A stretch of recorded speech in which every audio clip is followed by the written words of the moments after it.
term highly sensitive person, and I started digging in. A highly sensitive person is simply someone that feels more intensively. Pretty much everything. I've seen a great TED Talk video on YouTube, and I'm going just to quote straight away what I've heard because it's essential. Sadness is a deep sorrow, and joy is pure ecstasy. You also care beyond reason and empathize without limits.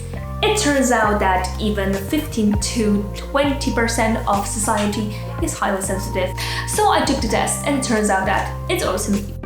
Some years ago, when I didn't know what traveling meant, I used to imagine myself traveling to some popular resorts surrounded by shouting people. I don't know, I didn't know what traveling meant actually.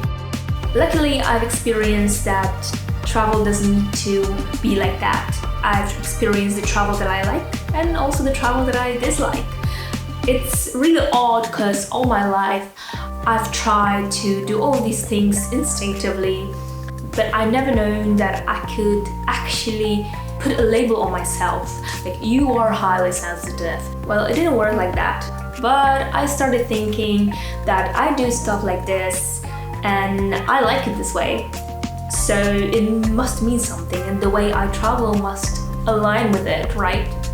Maybe if you find yourself also highly sensitive, these tips might be useful for you.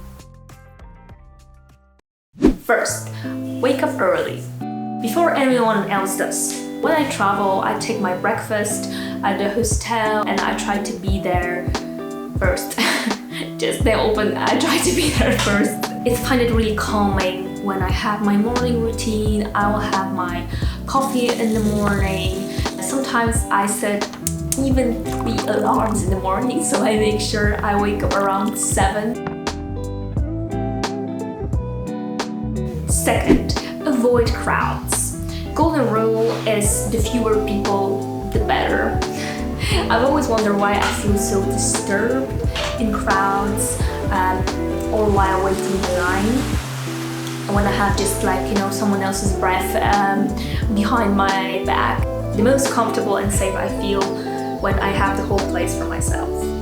So I do a lot of research and when it comes to going somewhere, I always look for beaches that are not crowded, that are harder to reach, that you need to go through forest to get somewhere. Fewer people means less noise, less distraction, less chaos. That helps a lot with organizing my thoughts and in general improves the quality of my life. Use noise-proof headphones. When I'm on a plane, personally I get stressed out by the sound of the plane taking off, so I always make sure to have the headphones with me. 4. Travel by day rather than by night. Highly sensitive people can be super sensitive to bright artificial light, so I make sure I don't go on the night buses, I don't spend time at the airport at night, or I don't shop at the big supermarkets for a very long time. Minimize the number of things you take with you on your travels. There is nothing worse to me than indecisiveness in the morning. Then of course, having fewer things comes in handy.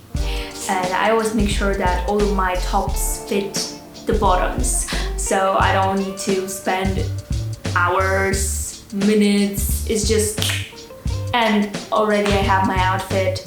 On the other hand, for the most of the part, I really don't care what I wear.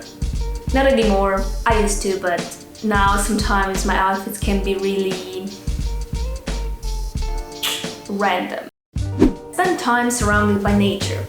Because I live in a vibrant city, decompression time is something that I really treasure.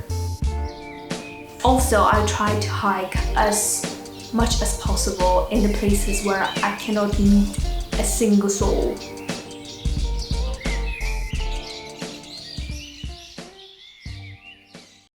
More solo travels. I like to travel solo because I can easily decide how I'm going to spend my day. Flexibility gives me strength, gives me weird calmness that But I know I'm the only one to decide what's gonna happen on the next day. If it's packed with surprises, it can't be, I don't mind, but I need to be the one to decide.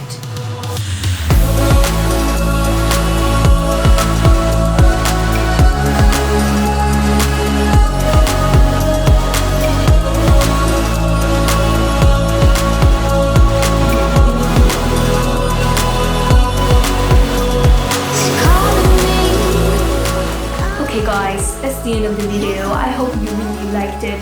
If you liked it, of course, give me a thumbs up and hit the subscribe button that is somewhere over there. I hope you really found those tips useful and see you in the next video.